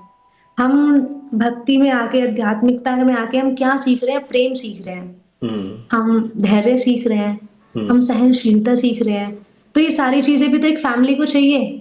जब हम फैमिली के साथ मिलके उनको समय देते हैं, अगर हम घर में हैं, घर में और भी सारे लोग हैं, साथ में मिलके हम भगवान की सेवा भी कर रहे हैं, लेकिन अपने कार्य भी कर रहे हैं। फैमिली कब कब खुश रहती है कि उनकी बाकी चीज़ें भी चलती रहें और पूजा-पाठ के लिए तो घर में कोई भी मना नहीं करता आज की डेट में, लेकिन वो संतुष्ट कब रहती हैं कि उनकी जो बाकी रेगुलर चीज़ें हैं, वो भी चलती रहें। तो हम्म। अगर किसी ने हमसे उल्टा भी बोला, तो हम्म। अब अगर हम भक्ति में हैं, तो ऐसा तो नहीं है कि हम आपको जवाब हर्ट दे नहीं होगी चीजें आपको? हर्ट नहीं होगी। हाँ। लेकिन भगवत गीता हमें सिखाती है कि हमें समय बुरा आता है तो अच्छा भी आएगा। हाँ। कुछ भी चीज़ गलत हो रही है, तो बाद में अच्छी भी होंगी। तो फैमिली के लोग हैं, बड़े लोग हैं, थोड़ा डाँट दिया तो कोई बात नहीं। धैर्य हम्म। धैर्य हमारे अंदर आ जाता है जब हम हम्म। स्पिरिचुअलिटी में आते हैं। हम्म। दूसरी चीज़, जब हम भक्ति में हमारा दिनचर्या रहता है, तो हम उसमें एक चीज़ और यहाँ पे ऐड कर सकते हैं कि फैमिली को साथ लेके मॉर्निंग आरती है, सब लोग साथ मिलके करते हैं, तो एक फैमिली को टाइम दे पाते हैं। और जब फैमिली एक दूसरे को टाइम देगी, तो अपने आप ही पॉजिटिवनेस रहेगी और बाउंडेशंस अच्छे रहेंगे। इवनिंग आरती रहती है, उसमें साथ कर सकते हैं। लेकिन आज की डेट में बाकी लोग का रहता है कि कोई ऑफिस में है, कोई कहीं है, कोई कैसे है। तो मैं यहाँ पे एक छोटा सा पॉइंट बोलना चाहूंगी कि चाहे आप आरती आधे घंटे लेट कर लें, कोई मैटर नहीं है उस चीज में, हम्म। लेकिन आप ऐसा शेड्यूल करें कि सारे लोग एक साथ करें, एक साथ हो, हाँ। एक साथ हो जाए, चाहे आधे घंटे लेट करें, लेकिन एक बिल्कुल। साथ सारे लोग हो जाए। तो उससे क्या रहेगा कि जब सारे लोग एक साथ रहेंगे, तो एक दूसरे को थोड़ा टाइम दे पाएंगे, हम्म। एक दूसरे को टाइम दे पाएंगे। आज की डेट में पेरेंट्स का भी यही रहता है कि मदर भी बिजी है, फादर भी बिजी है, बच्चों को टाइम नहीं है। तो यहाँ पे यही पॉइंट आते हैं जिसमें कि गैप आना शुरू हो जाता है। लेकिन जब हम टाइम देते हैं, तो फिर गैप नहीं आता है। और हम्म। जब हम भक्तिमय जीवन में रहते हैं, तो इसमें तो हम और अच्छे से टाइम दे पाते हैं, क्योंकि बहुत हम्म। सारे रीजंस होते हैं। कुछ हम्म। स्पिरिचुअल प्रोग्राम हो गया, तो हम गैदरिंग हो गई तो अच्छे से हम्म। टाइम दिया। हम्म। मॉर्निंग इवनिंग दो समय तो बहुत अच्छे से टाइम दे ही पाते हैं। तो ऐसे कोई चैलेंजेस मुझे नहीं लगता कि आते होंगे। ये हम्म। बहुत इजीली हमारे ऊपर है कि हम कैसे उनको फेस सही कर बात। रहे हैं, कैसे उनको देख रहे हैं। हम्म। तो बहुत अच्छी बात बताई आपने। ये दो दो तीन चीजें मुझे जो लगी, एक तो आपने कहा टॉलरेंस रखना बहुत जरूरी है आपका। हर एक चीज पर रिएक्ट करना, थोड़ा सहन करना, सहनशीलता, ये आपने एक पॉइंट बहुत की बताया। और दूसरा इंपॉर्टेंट मैसेज आपने दिया, बॉन्डिंग जो है, आपस में जो बॉन्डिंग है वो आपकी होनी चाहिए। वो तभी होगी जब आप एक क्वालिटी टाइम अपनी फैमिली के साथ स्पेंड करेंगे। बहुत बढ़िया बात है। और बिल्कुल ये चीजें आजकल आधुनिक जो जीवन है ना, वो मिसिंग है बेसिकली। ना जो है बच्चे माँ बाप के साथ स्पेंड टाइम कर पाते हैं, ना माँ बाप का टाइम होता है। वो अपने जॉब में इधर उधर इतने बिजी हैं बिल्कुल, कि उनको समय ही नहीं दे पाते हैं। इवन कई लोगों को तो ऐसा भी सिचुएशन होगी जो अपने बच्चों से बात भी नहीं कर पाते होंगे। बिल्कुल, बिल्कुल। आप आए लेट और बच्चे सो गए, खा लिया, तो आप कितना टाइम स्पेंड करते हैं वो उस पर डिपेंड करता है। और ये बहुत बड़ी बात है, अगर आपको सही पेरेंटिंग देनी है यहाँ पर वेस्टर्न वर्ल्ड में, तो ये बहुत इंपॉर्टेंट है। आपकी एक एक्सरसाइज होती है कि आप डेली 15-20 मिनट अपने बच्चे के साथ अपने स्कूल के बारे में बात करें। भाई क्या हुआ क्लास में, क्या हुआ आज, कैसे करा, क्या करा, मतलब एक फ्रेंडली तरीके से आप बच्चे से डेली इंटरेक्ट करें। तो वो तो यहाँ के कल्चर में बताया जाता है। तो मेरा अगला प्रश्न है, आपने एक अपने आपका मैंने एक इंस्टाग्राम पे एक पढ़ा था आपका, जिसमें आपने ये कहा कि विचारों की शुद्धता हमारे संग और खाने की आदतों पर निर्भर करता है। यानी कि जब विचार सुंदर हैं तो दो चीजें इंपॉर्टेंट हैं, हमारा संग कैसे लोगों के साथ है और हमारा खाने की आदतें, जो खान पान की आदतें हैं, वो उस पर निर्भर करती हैं। तो थोड़ा इसको इलाबोरेट कीजिए। मुझे बड़ा अच्छा लगा था आपके, जो मैंने रील देखी थी उसमें कहीं पर आपने ये बोला था। मैंने जो रील्स बिल्कुल, देखी थी आपकी, तो थोड़ा बताइए इसको जरा थोड़ा डिटेल में। क्योंकि हमारी संगति से बहुत मैटर करता है हमारा कि हम कैसे हैं, हमारे विचार बहुत मैटर करते हैं हमारी संगति से। फॉर एग्जाम्पल, अगर मैं ऐसे लोगों के साथ बैठ रही हूँ जो ड्रिंक करते हैं, हाँ, जो जिनका कैरेक्टर भी अच्छा नहीं है, हम्म। और जो लोग बिल्कुल मतलब उनको लाइफ में बस कुछ पता ही नहीं है, सिर्फ उनकी लाइफ जो है बस एक तरीके से अगर सीधी भाषा में बोलूँ तो जानवरों जैसी चल रही है, तो मैं उनके साथ जानवर ही बन जाऊँगी। हाँ, मैं भी वैसी हो जाऊँगी, थोड़े दिनों में मेरे को भी वही चीज़ें आने लग जाएँगी। मैं भी धीरे-धीरे क्लब जाना सीख जाऊँगी, धीरे-धीरे उनके साथ ही वही वाला माहौल मेरे अंदर आने लगेगा, वही एक्टिविटी मैं खुद करने लगूँगी। क्योंकि हमारे हमारे साथ ना, मैं अगर इसका एग्ज़ाम्पल दूँ तो 3 हमारे अंदर 3 गुण होते हैं, सतोगुण, रजोगुण, तमोगुण। बिल्कुल। अब ये तीनों गुण ही हमारे अंदर है, ऐसा नहीं कि एक भी कम है, ये तीनों हर किसी के अंदर होता है, लेकिन डिपेंड करता है कि हमने कौन से गुण को हायर बना के रखा हुआ है। अगर हम पॉजिटिव लोगों का संग करते हैं, सकारात्मक लोगों का संग करते हैं, भक्तों का संग करते हैं और अपनी लाइफ में सकारात्मक चीज़ों को अगर हम इन्वॉल्व कर रहे हैं, जैसे कि भगवान की सेवा हो गया या कीर्तन हो गया, भजन हो गया, जपा हो गया, भक्तों का संग हो गया, दर्शन हो गया, है पॉजिटिव एनवायरनमेंट अगर हमने रखा, अच्छे लोगों के साथ हम बैठ रहे हैं, जिनके विचार अच्छे हैं, जो अच्छी सलाह देते हैं, तो कहीं न कहीं हमारे अंदर जो है एक सतोगुण ऊपर होने लग जाता है। अगर हम बेकार लोगों के साथ बैठ रहे हैं, जिनके खुद के थॉट्स अच्छे नहीं हैं, जो खुद जो है मांसाहार का सेवन कर रहे हैं, तो हम क्या हो जाएँगे, हम धीरे-धीरे तमोगुणी होना शुरू हो जाएँगे। तो और यही रीज़न है कि अगर हम जैसा संग करेंगे वैसा ही हमारा रंग चढ़ेगा। ये एक प्रैक्टिकल एग्ज़ाम्पल है, ना कि सिर्फ़ मैंने खुद ये चीज़ देखा है लोगों में कि हमारे जो बच्चे होते हैं, वो घर से नहीं बिगड़ रहे हैं। घर से भी उनको पेरेंटिंग में भी प्रॉब्लम है, लेकिन जब वो बाहर जाते हैं, तो वो जैसे लोगों का संग करते हैं, वो वैसे ही बन जाते हैं। आज की डेट में दिल्ली में इतने दूर-दूर से लोग पढ़ने के लिए आते हैं। हाँ। यहाँ पे आते हैं और यहाँ के वो ड्रग एडिक्टेड हो जाते हैं, क्योंकि उन्होंने ऐसा माहौल देखा। तो इसीलिए हमारा एसोसिएशन अच्छा होना बहुत बहुत ज़रूरी है। ज़रूरी है, बिल्कुल। और हमारा खाना-पीना, अगर हम तमोगुणी खाएँगे, तो तमोगुणी विचार आएँगे, तमोगुणी ही हम बनेंगे। जब हम कोई नॉन-वेज खा रहा है, तो वो कैसे दयालु हो जाएगा? वो सही खुद बात। ही निर्दयी होके खा रहा है, तो कैसे हाँ। दया उसके अंदर आ जाएगी? सही दया बात। करने के लिए पहले तो जिसको तुम खा रहे हो, उस पे तो दया करो, तभी तो किसी जीव पे दया करोगे। ऐसी परिस्थिति चलेगी, कल को वो इंसान को भी खा जाएगा, तब भी दया नहीं आएगी। सही तो बात। हमारा आहार भी बहुत मैटर करता है, हमारे कि हम किस तरीके का खा रहे हैं, और हम एक तरफ पौष्टिक आहार खा रहे हैं, हम सात्विक भोजन कर रहे हैं, भगवान को भोग लगा के खा रहे हैं, तो क्या होगा जब भगवान ठाकुर जी ने खाया?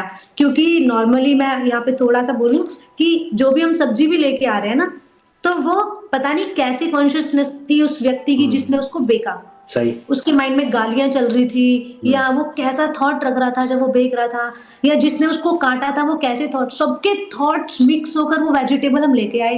अब जो बना रहे हैं, अब अगर कोई डिवोटी नहीं बना रहा है, तो पता नहीं उन्होंने कैसा थॉट था, घर में लड़ाई हुई है, वो वही वाली चीज़ें बढ़-बढ़ा के चीज़ों को बना रहे हैं, तो वैसे विचार उसके अंदर ऐड हो गए। पहले सारे विचार ऐड ऑन, फिर जिसने बनाया उसके विचार ऐड ऑन हो गए।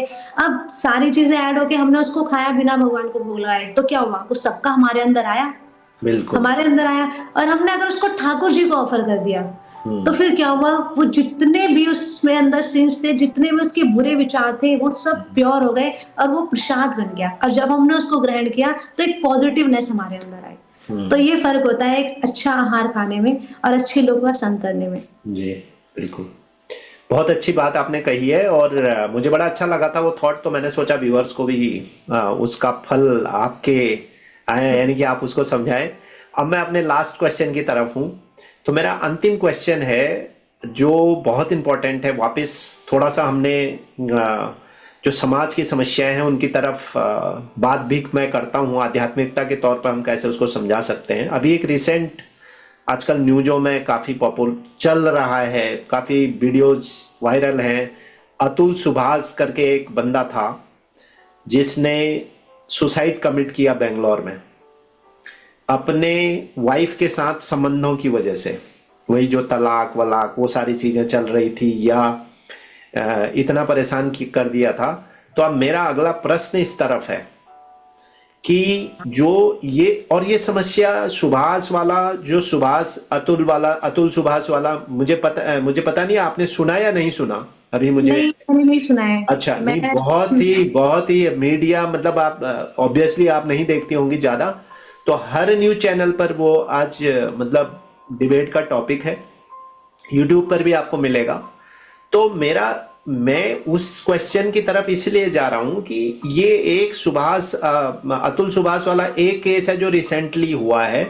उसने आप देखिएगा, क्योंकि ये मानसिकता और साइकोलॉजी को समझने के लिए भी, और आप क्योंकि ये स्पिरिचुअल ऑरेटर हैं, तो आपके लिए वो एक केस स्टडी है। वैसे लोगों को समझाने के लिए कि अगर आप थोड़ा सा ट्रैक से हटते हैं जीवन में तो आप कितना बड़ा डिजास्टर कर सकते हैं। 80 मिनट का वीडियो बनाया है उसने, उस 80 मिनट के वीडियो में उसने पूरा मतलब बताया कि क्या क्या प्रॉब्लम्स थी, कैसे इग्नाइट हुआ, और साथ में वो ये भी बता रहा है कि मैं इस वीडियो को बंद करने के बाद मैं सुसाइड कर रहा हूं। और उस तरह की जो बहुत सारी जो उसकी पारिवारिक समस्या, वाइफ के साथ जो चैलेंजेस थे, वाइफ ने कैसे टॉर्चर किया, एक्सटॉर्शन कैसे कर रहा था, पैसे कैसे मांग रहा, वो सारी चीजों का उसने उसमें जिक्र किया। तो मेरा क्वेश्चन इस तरफ है कि शादीशुदा जीवन में रिश्तों की जो समस्या है बिटवीन पति पत्नी के, वो आजकल बहुत ज्यादा है। मतलब ये एक केस है जो मैंने आपको बताया, लेकिन इसके अलावा बहुत सारे केस हैं जो आप देखोगे कि परिवार बिखर जाते हैं, तलाक बहुत हो रहे हैं। और ये बहुत नॉर्मल, मतलब पहले क्या था कि जो मैं अगर अपने टाइम की बात बताऊं, जब मैं छोटा था तो उस टाइम पर पारिवारिक वैल्यू बहुत ज्यादा होती थी। मतलब तलाक वलाक तो ये बहुत कम सुनाई देता था, और अगर कहीं दूर एक ऐसा सुनाई देता था तो उस पर बड़ी चर्चा होती थी। लेकिन आजकल इतना कॉमन हो गया कि कोई बात भी नहीं कर रहा।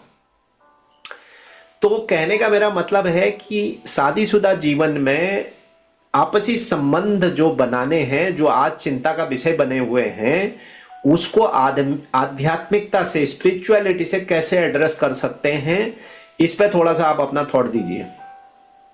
ये बहुत बड़ी प्रॉब्लम है, और ये प्रॉब्लम जो मेन चीज है वो स्टार्ट होती है यहाँ से कि आज के डेट में लोग एक हस्बैंड वाइफ के रिलेशन को ये सोचते हैं ये सिर्फ एक शोषणिक रिलेशन है। लेकिन ये एक्चुअल में इसका रियल मीनिंग क्या है वो नहीं पता उन लोगों को, जिसकी वजह से सारी प्रॉब्लम आती है। एक हस्बैंड वाइफ का क्या कर्तव्य होता है, अगर हम डिवोशनल उसमें देखें तो जो एक कपल होते हैं वो मिलकर एक दूसरे की हेल्प करके सर्व करते हैं डिवाइन कपल को, डिवाइन कपल राधा कृष्ण को, है ना। जो उनका कर्तव्य होता है कि अगर वाइफ पद से नीचे हो रही है तो हस्बैंड की रिस्पॉन्सिबिलिटी है उसको उठाए, पुशअप करे। हस्बैंड अगर थोड़ा नीचे डाउन जा रहे हैं तो वाइफ उनको पुशअप करे, वो उनको उठा के वो करे। तो दोनों मिलके जो है भगवान की सेवा करें और अपना कर्तव्य करें, एक्चुअल में ये होना चाहिए। लेकिन इस मटेरियल वर्ल्ड में आज की डेट में लोग सोच रहे हैं कि सिर्फ इसीलिए उनके रिलेशनशिप चलते नहीं है, क्योंकि उनको लगता है कि सिर्फ मेरा बॉडी सेटिस्फेक्शन के लिए वो लोग सिर्फ एक, मैं अगर क्लियरली बोलूं तो उनको लगता है सिर्फ यही है। इसीलिए ना उनके थॉट्स मैच होते हैं, ना वो एक ज्यादा टाइम तक रिलेशनशिप उनके चल पाते हैं। एक और रीजन है टाइम, क्वालिटी टाइम आज की डेट में नहीं दे पाते, ना हस्बैंड दे पाते हैं ना वाइफ दे पाते हैं, जिनकी वजह से एक डिस्टेंस आना शुरू हो जाता है, एक गैप क्रिएट हो जाता है। और उन्हें लगता है कि ये तो सुसाइड वाला केस हुआ, एक बहुत ज्यादा चीजें ये भी हो रही है कि लोग बाहर हैप्पीनेस ढूंढते हैं। तो उनको लगता है कि जब एक क्वालिटी टाइम नहीं दे पाते या दोनों की साइड से वो थॉट्स माइंड मिसमैच हो जाते हैं, तो फिर उन्हें लगता है कि मेरे को ये हैप्पीनेस यहाँ से ना मिलके शायद मुझे बाहर ज्यादा अच्छी मिल जाएगी। तो जिसकी वजह से आज की डेट में हम देखते हैं अफेयर्स चलने शुरू हो जाते हैं, गर्लफ्रेंड बॉयफ्रेंड ये सारी चीजें हो जाती हैं, और हस्बैंड वाइफ में इतना गैप हो जाता है फिर जो है डाइवोर्स तक बात चली जाती है। तो ये सारी चीजें हैं कि एक तो क्वालिटी टाइम, हमेशा एक हस्बैंड को अपनी वाइफ के साथ या वाइफ को हस्बैंड के साथ थोड़ा क्वालिटी टाइम होना चाहिए, जिसमें वो एक दूसरे की जो भी प्रॉब्लम्स है उनको शेयर कर सके। आज के डेट में टाइम की वजह से ही सारी चीजें हो रही है, सारी समस्याएं। हाँ। बच्चे भी दूर हो रहे हैं टाइम की वजह से हो रहे हैं। अगर मैं यहाँ पे एक और पॉइंट अगर बोलूं कि अगर बच्चे भी बाहर जा रहे हैं, बाहर खुशी ढूंढ रहे हैं, तो रीजन यही है कि पेरेंट्स से वो खुशी नहीं ले पा रहे हैं, या पेरेंट्स उनको वो वाला टाइम नहीं दे पा रहे। पहले तो नहीं होता था ऐसे, पहले तो सारी चीजें ऐसी रहती थी। अभी क्या है कि वो जो टाइम है वो फोन ले रहा है और पेरेंट्स उनको नहीं ले पा रहे हैं। तो ये हस्बैंड वाइफ के साथ भी है कि वो फोन चलाना ज्यादा पसंद कर रहे हैं, टाइम एक दूसरे को स्पेंड नहीं कर रहे हैं। तो मेन चीज है कि एक दूसरे को थोड़ा क्वालिटी टाइम देना चाहिए और अपने थॉट्स को चेंज करना चाहिए कि तुम्हारा एक्चुअल पर्पस क्या है, मैरिज क्या है। मैरिज एक, अभी मैं ये वाली जो थॉट यहाँ पे चल रहा है ना, ये बाहर यूएस का वो है थॉट, वहां पे लोग करते हैं ऐसे। लेकिन शिला प्रभुपाद ने तो वहां जाके भी मैरिज करवाई और उन लोगों को भी बताया कि भाई मैरिज का एक्चुअल पर्पस क्या है, क्यों मैरिज है। और यहाँ पे लोग उस चीज को यहाँ लेके आ रहे हैं। तो मेन चीज है कि पहले तो एक दूसरे की बॉन्डिंग अच्छी होनी चाहिए, एक दूसरे को टाइम देना चाहिए, बात करें जो भी प्रॉब्लम है। जब हम एक दूसरे के साथ शेयर करेंगे तो फिर ट्रस्ट बिल्ड होगा, जब ट्रस्ट बिल्ड होगा तो ये सारी प्रॉब्लम भी नहीं आएंगी। अभी ट्रस्ट नहीं है, टाइम नहीं है, थॉट्स मैच नहीं हो रहे हैं, टाइम जो है देने के साथ-साथ एक दूसरे के साथ मिसमैच हो रही है चीज़ें, तो जिसकी वजह से प्रॉब्लम्स आ रही है। तो मेरा यही बोल मैं तो यहीं पे यहाँ पे मैं खुद एक वाइफ़ हूँ, तो मैं यही चीज़ बोलूँगी कि सबसे पहली चीज़ कि अपने रिलेशनशिप को समझो कि तुम्हारा रिलेशनशिप ये है तो क्यों है? बिल्कुल। आप लोग क्यों आए हो? आप दोनों मिलके एक दूसरे को पुश अप करके जो है जीवन को आगे चलाना है, ना कि अगर और पेशेंस बहुत रखना ज़रूरी है। और यहाँ पे एक पॉइंट और है कि ऐसा नहीं है कि दोनों ही अगर एक लड़ाई हो रही है और हस्बैंड वाइफ दोनों ही अगर गुस्से में वो हो रहे हैं तो फिर तो क्रैश होगा। हमारे शास्त्रों में भी मेंशन आता है, अगर एक तरफ से ठीक है, हस्बैंड अगर कुछ कह रहा है ठीक है, वाइफ ने इग्नोर कर दिया, वाइफ का उस टाइम पे मूड हाई है तो हस्बैंड ने थोड़ा इग्नोर कर दिया, तो थोड़ा यहाँ पे ये वाला थोड़ा लो हाई ऐसे चलता रहेगा तो बैलेंस कर पाएंगे। और दोनों आज की डेट में मैं मतलब मैं खुद एक लड़की हूँ, लेकिन मैं ये वाला पॉइंट मैं जरूर रखूंगी कि थोड़ा सा लड़कियों के अंदर ये चीजें आ गई है कि उनको लगता है कि मैं क्यों नहीं कंपेयर कर सकती, लेकिन एक्चुअल में जो हमारी रिस्पॉन्सिबिलिटीज है हम उनको ना करके हम दूसरी रिस्पॉन्सिबिलिटीज पे फोकस करते हैं कि मैं इस चीज को नहीं करूंगी, हमारी क्या रिस्पॉन्सिबिलिटी है, घर को तो सिर्फ एक लड़की ही संभाल सकती है। करेक्ट। मेल के बस की बात नहीं है, घर को संभालना मेल के बस की बात नहीं है, घर को एक लड़की ही संभाल सकती है, वो अगर चाहे तो कुछ भी चीज कर सकती है, वो इतना मेरे को पता है। हम कितना ही भी अभी एक स्टोरी है एक छोटी सी कि एक डिवोटी होते हैं, एक बहुत अच्छी डिवोटी होती है माता जी, लेकिन जो उनके हस्बैंड होते हैं वो मीट ईट करते हैं, वो डिवोटी नहीं होते, वो ड्रिंक भी करते हैं, वो उनको खूब मारते हैं खूब पीटते हैं, लेकिन वो माता जी जो रहती है वो स्टार्टिंग में उनको वो फिर भी उनको कृष्ण प्रसाद खिलाती है, हाँ उनकी बहुत अच्छे से सेवा करती है, इतना लव में इतनी पावर होती है कि वो हर किसी को चेंज कर देती है। वो धीरे धीरे उनके साथ उनको समझाने की कोशिश करती है, उनको भगवान का प्रसाद खिलाती है, उनको नहीं बोलती आप कुछ करो, बस वो अपनी एक्टिविटी ऐसे करके रखती है, घर का माहौल इस तरीके से बना देती है कि उस व्यक्ति को धीरे धीरे माता जी के बिल्कुल डाउन हो जाना पड़ता है कि हाँ वो भी धीरे धीरे डिवोटी बन जाते हैं, धीरे धीरे जैसे वो करती हैं ऐसे करने लग जाते हैं। क्यों? क्योंकि उन्होंने पेशेंस रखा और उन्होंने प्यार से हर चीज को हैंडल किया, ना कि अगर सामने वाले ने शूट करने के लिए गन उठाई है तो इधर से डायरेक्ट शूट ही कर दिया, ये वाला सीन नहीं किया। उन्होंने देखा अगर सामने से ये चीज हो रही है तो उन्होंने उसको बहुत ही प्यार से हैंडल किया। तो ये बहुत जरूरी है कि हमें बैलेंस करना आना चाहिए, जो कि पेशेंस लेवल बहुत कम हो रहे हैं अभी, जिसकी वजह से प्रॉब्लम आ रही है और इसीलिए सारी चीजें क्रैश हो रही है। करेक्ट। तो समाज में बहुत बड़ी समस्या है। आपसे पूछने का रीजन भी यही था क्योंकि आप एक गृहिणी हैं, पत्नी हैं, परिवार में जुड़ी हुई हैं और साथ में भक्ति कर रही हैं, तो ये क्वेश्चन पूछने का रीजन था। और समाज की बहुत बड़ी समस्या भी है, बहुत परिवार भी कर रहे हैं, बहुत लोग हैं। Expectation is the biggest problem between husband and wife, वो एक समस्या है। अगर सही एक्सपेक्टेशन नहीं है आपकी तो समस्या आएगी। जो मेन चीज उनको यही माइंडसेट रखना होगा कि हमारी एक्चुअल रिस्पॉन्सिबिलिटीज है क्या। हाँ। क्योंकि ये नहीं पता जिसके से प्रॉब्लम आ रही है। अब मैं ये नहीं कहूंगी ये प्रॉब्लम मेल की तरफ से भी फीमेल दोनों की तरफ से दोनों को समझना होगा कि हमारी मेन रिस्पॉन्सिबिलिटीज क्या है, हमें करना क्या है, हम क्यों आए हैं। कुत्ते बिल्ली की तरह जीवन जीने थोड़ी ना आए हैं। अरे बच्चे पैदा तो कुत्ते बिल्ली भी कर देते हैं, लेकिन भगवान ने एक हायर क्वालिफिकेशन देके भेजा है इस मनुष्य को, है ना। बाकी सारे काम वो लोग भी करते हैं, वो लोग भी खाते हैं, वो लोग भी सोते हैं, वो लोग भी जो है अपना जीवन अपने बच्चों को भी पालते हैं, कौन नहीं पालता। लेकिन हमें अगर यही कार्य हमें सिर्फ करना है तो हमें और में फर्क क्या है, हम क्यों आए हैं, इस चीज पे विचार करना चाहिए। हमारा पर्पस क्या है, हमें हायर इंटेलिजेंस देके भेजा है भगवान ने कि सिर्फ एक मनुष्य जीवन के माध्यम से तुम अपना उद्धार कर सकते हो, बाकी कोई और रीजन नहीं है। बिल्कुल यही रीजन है इस मनुष्य जीवन का। जब हम इस चीज को समझ जाएंगे तो अपने आप ही सारी प्रॉब्लम सॉल्व हो जाएंगी। बिल्कुल। तो मेन चीज है सोसाइटी में अगर हम भगवान की भक्ति का प्रचार ज्यादा से ज्यादा करें, और अगर कोई भगवत गीता पढ़ ले तो कभी ऐसे थॉट ही ना आए। भगवत गीता बहुत बड़ी चीज है, अगर कोई इसको पढ़ ले ना तो उनके बीच में कभी डाइवोर्स हो सकता है, ना कभी फैमिली को मैनेज करने में प्रॉब्लम आ सकती है। भगवत गीता हमारी लाइफ का मैनुअल है। करेक्ट। और जिसने भगवत गीता पढ़ ली वो कभी नीचे गिर ही नहीं सकता, प्रॉब्लम आ ही नहीं सकती उसकी लाइफ में, जिसने अच्छे से पढ़ लिया। बिल्कुल। तो भगवत गीता पढ़ना चाहिए। इवन मैं तो मेरे माइंड में जो थॉट आते हैं, इवन स्कूल में भी रेगुलर कर देना चाहिए एक सब्जेक्ट भगवत गीता। दुनिया भर की चीजें चलाते हैं वो लोग, इतना इतिहास दिखा देते हैं, इसको बना देते हैं ये इतनी हिस्ट्री, ये सारी चीजें मुगल्स का, इनका उनका, ये सारी चीजें भर रखी हैं। अरे हमारे सनातन धर्म की एक पुस्तक है, उसको भी तो दो, जिससे हाँ कि लोगों के बीच में ये ज्ञान आ सके और धीरे धीरे हमारे उस कल्चर को वापस लेकर आ सके बिल्कुल और बिल्कुल समझ हो सके। बिल्कुल। इसकी कोशिशें भी कर रही हैं सरकारें, मगर अब समस्या है कि आप कैसे लोग हैं, खासकर इंडिया में आपको पता ही है। और जबकि जो है हमारे सनातन धर्म के चीज़ों की, और खासकर जो है कृष्ण की गीता, भागवतम, इनका फायदा जो है विदेशी उठा रहे हैं। हमारे बिल्कुल। देश वाले कम उठा पा रहे हैं, विदेशी ज्यादा उठा रहे हैं। मैं तो मतलब यहाँ पे देखता हूँ कि जो डिवोटीज हैं, जो लोग जुड़े हुए हैं, वो कैसे मतलब अपने हमारे जो कल्चर हैं उसको अडॉप्ट कर रहे हैं और उसका फायदा उठा रहे हैं।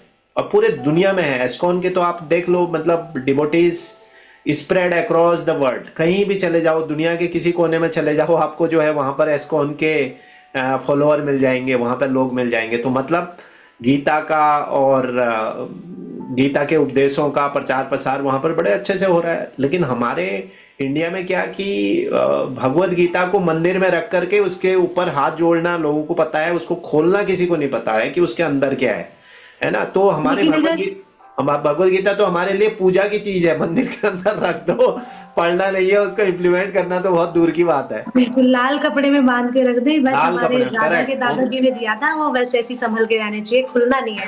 लेकिन ये सोचना चाहिए कि हम, अगर जो फॉरेनर्स लोग हैं, जो बाहर के लोग हैं, वो हमारे कल्चर को क्यों अडॉप्ट कर रहे हैं?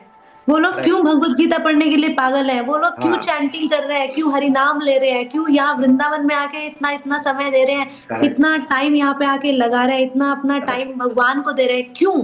हाँ। ये लोग बिल्कुल। नहीं सोच रहे हैं। इसके हाँ। पीछे भी एक रीज़न है, क्योंकि इनको लगता है कि ये बाकी जो चीज़ें कर रहे हैं, इसमें ज़्यादा टेस्ट है, लेकिन हाँ। वो सारा टेस्ट देख चुके हैं। हाँ, लास्ट सेगमेंट है जिसको मैं रैपिड फायर राउंड बोलता हूं, जिसके अंदर आपको सिर्फ एक जवाब ही उसका सेलेक्ट करके देना होता है। उसमें बहुत ज्यादा सोचने की जरूरत नहीं है। कुछ क्वेश्चंस मैं आपको दूंगा, आप मुझे अपनी चॉइस बताना। पहले है कि मॉर्निंग जप या इवनिंग कीर्तन। मॉर्निंग जब। ओके। रीडिंग भगवत गीता और hearing Krishna stories. Bhagavad Gita. Okay. भगवान कृष्ण की ऐसी कौन सी क्वालिटी जो सबसे ज्यादा आपको अच्छी लगती है? भगवान की तो सारी क्वालिटीज अच्छी है, बट हाँ, अगर हम कुछ चीज देखें, ऐसी है जो आपको लगती है कि नहीं बहुत अच्छी है, जो आपको बहुत ज्यादा अट्रैक्ट करती है? भगवान का नाम कृष्ण ओके। बहुत आकर्षित करता है अपनी तरफ। ओके। और अगला क्वेश्चन है आपका कि ऑफरिंग फ्लावर कृष्णा और कुकिंग प्रसादम। कुकिंग प्रसादम। ओके। वृंदावन वृंदावन धाम, मथुरा या दिल्ली? वृंदावन धाम। ओके। कीर्तन टेम्पल और small group chanting? Small group chanting. Okay. चलिए, मेरे ख्याल से यहीं पर खत्म करते हैं वार्ता को। किशोरी देवीदासी जी, बहुत बहुत अच्छा लगा आपसे और बात करके, और आपको मेरी हार्दिक शुभकामनाएं। आप जो है इसी तरह स्पिरिचुअलिटी के लिए और कृष्ण भक्ति में आगे बढ़ती रहें, और साथ में बाकी लोगों का भी फायदा करते रहें। और फिर कभी मुलाकात होगी, फिर कभी अगर ऐसे किसी टॉपिक पर बात करनी होगी तो आपसे फिर संपर्क करूंगा। तब तक हरे कृष्णा। बहुत बहुत धन्यवाद आपका चैनल पर जुड़ने के लिए। हरे कृष्णा। आपको भी बहुत धन्यवाद कि आपने इतना अच्छा शो रखा, और जो भी कुछ गलती हुई हो तो हम एक नॉर्मल साधारण से व्यक्ति हैं, तो क्षमा कीजिएगा क्योंकि मनुष्य गलतियों का पुतला होता है, कभी भी गलती हो सकती है, तो इसके नहीं लिए नहीं, ऐसी क्षमा। कोई बात नहीं है, गलती का तो सवाल ही नहीं है। मेरा तो सौभाग्य है, मैं आप जैसे कृष्ण भक्तों से जुड़ता हूं, मेरे लिए तो यही भक्ति है। आप जैसे बिल्कुल। लोगों से मेरे को पॉजिटिव एनर्जी मिलती है, सीखने को मिलता है, मेरे लिए तो यही कृष्ण भक्ति है। अगर आप सही आप बहुत अच्छा कार्य कर रहे हैं, आप इसको रेगुलर रखिए। इसके माध्यम से लोग सुनेंगे तो एटलीस्ट अपनी बहुत सारे क्वेश्चंस के आंसर वो पा सकेंगे और हाँ अपनी जी। लाइफ को चेंज कर सकेंगे। जी। तो thank you so much. Thank you जी। हरे राधे राधे। हरे कृष्ण।